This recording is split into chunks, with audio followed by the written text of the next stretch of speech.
इस वीडियो में देखेंगे कि हमारे पास जो प्रोग्रेस बार है इसकी जगह पे हम इस कूल सिमर इफेक्ट को कैसे यूज़ कर सकते हैं।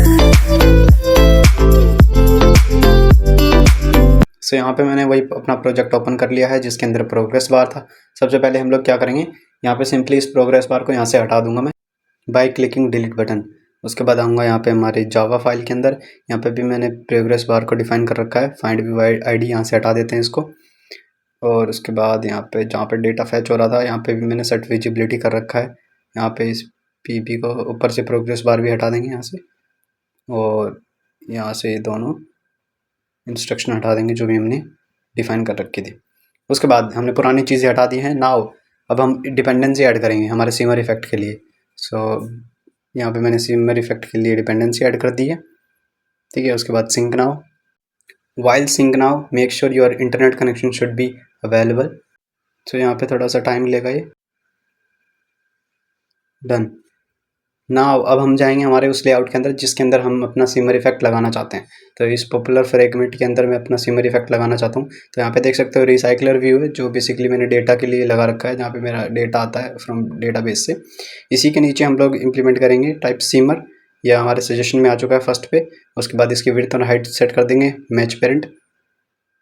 देन उसके बाद यहाँ पे उसकी आईडी देंगे एक, जिसके थ्रू हम लोग इसको एक्सेस करेंगे। सो यहाँ पे मैं आईडी दे देता हूँ सिमर फ्रेम लेआउट, बस फर्स्ट लेटर यहाँ पे स्मॉल कर देता हूँ एस। अब इसके अंदर 3 और एट्रीब्यूट ऐड करूँगा, आप चाहे इसको छोड़ सकते हो, ये ऑप्शनल है, ठीक है। तो पहला एट्रीब्यूट ऐड करा है मैंने बेस अल्फा का। ये एट्रीब्यूट दर्शाता है कि जो हम लेआउट ऐड करेंगे इस सिमर इफेक्ट के अंदर उसकी विजिबिलिटी कितनी होगी।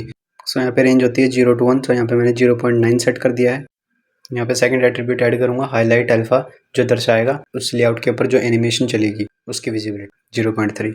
उसके बाद थर्ड इज ड्यूरेशन, यहाँ पे मैंने मिली सेकेंड्स में दे दिया है, टाइम 1 सेकेंड। 1 मिनट में ये अपनी पूरी एक साइकिल कंप्लीट कर लेगा एनिमेशन की। अब हम उस लेआउट को यहाँ पे ऐड कर देंगे। लेआउट फोल्डर में जाके new resource file, name is image underscore place holder and okay. उसके बाद हमारे ये जो लेआउट है यहाँ पे रेडी हो चुका है। यहाँ पे देख सकते हो बाय डिफ़ॉल्ट कंस्टेंट लेआउट आया है, तो इसको हटा के मैं यहाँ पे सिंपली लीनियर लेआउट ऐड कर देता हूँ। उसके बाद यहाँ पे इसकी ओरिएंटेशन वर्टिकल। अब इस लेआउट के अंदर मैंने पहले से डिफाइन कर रखा है कि मैं अपना क्या लेआउट रखूँगा, तो यहाँ पे सिंपली पेस्ट कर देता हूँ। तो देख सकते हो यहाँ पे मैंने इंडिविजुअली 4 इमेजेस रखी हुई हैं, और इन इमेजेस की जगह पे मैंने इनका बैकग्राउंड इमेज सेट करा हुआ है। तो यहाँ पे इनकी इमेजेस नहीं दिख रही है, ठीक है। और मैं इसको आपको स्प्लिट करके भी दिखा देता हूँ, एक्सपेंड करके लीनियर लेआउट को। और यहाँ पे जो एरर शो हो रहा है उसका रीज़न है ये एट्रीब्यूट यूज़ होते हैं जहाँ पे हम लोग कंस्टेंट लेआउट यूज़ करते हैं, पर यहाँ पे हम लीनियर लेआउट यूज़ कर रहे हैं, तो यहाँ पे सिंपली हटा दूंगा। और साथ ही साथ यहाँ पे इमेज की आईडी हटा दूंगा जितनी मैंने इमेज यहाँ पे ऐड कर रखी है, ठीक है। Image ID. उसके बाद अब यहाँ पे हमारा एरर रिजॉल्व हो चुका है, ठीक है।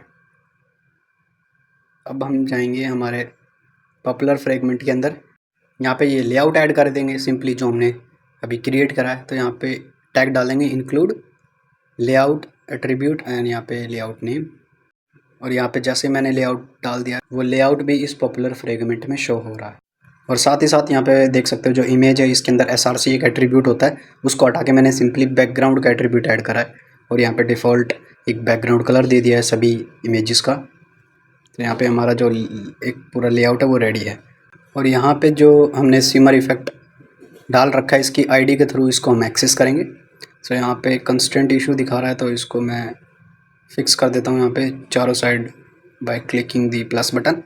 उसके बाद यहाँ पे हम जाएंगे इम्प्लीमेंटेशन पार्ट के अंदर। सबसे पहले इनिशलाइज करेंगे हम लोग क्या करने वाले हैं, यहाँ पे हम लोग सिमर लेआउट को यहाँ पे ऐड करेंगे। तो इसका जो बाय डिफ़ॉल्ट नेम है सिमर फ्रेम लेआउट। उसके बाद यहाँ पे वेरिएबल नेम देंगे। यहाँ पे वेरिएबल नेम में वो रखूँगा जो मैंने आईडी दे रखी है किसकी, सिमर इफेक्ट की। तो यहाँ पे मैंने आईडी ये रख रखी है। उसके बाद इसको लिंक कर लेंगे simply through find view by ID. तो यहाँ पे मैं फ्रेगमेंट के अंदर हूँ, तो यहाँ पे मेरे को पहले view dot find view by ID करना पड़ेगा। दैन उसके बाद हम इसके एक प्री डिफाइंड मेथड को कॉल करेंगे जो हमारे लिए एनिमेशन स्टार्ट करेगा। तो shimmer frame dot layout dot start सिमर।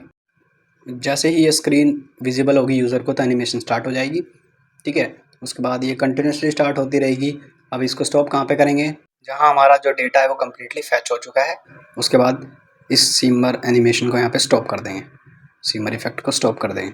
जो सीमर इफेक्ट है ये एक लेआउट के ऊपर स्टार्ट होता है, तो उससे पहले हम उस लेआउट को यहाँ पे विजिबिलिटी उसकी गोन कर देंगे कि जैसे हमारा डेटा कम्प्लीटली फैच हो जाए उसके बाद वो इनविजिबल हो जाए और गोन हो जाए, उसके बाद इसकी एनिमेशन स्टॉप कर दो, स्टॉप सीमर, बस सिंपली। उसके बाद हम एप्लीकेशन को रन करेंगे एंड जैसे ही एप्लीकेशन रन होती है तो देख सकते हैं हमारे सामने ये इफेक्ट स्टार्ट हो गया है और जैसे ही डेटा आया वो लेआउट इनविजिबल हो चुका है।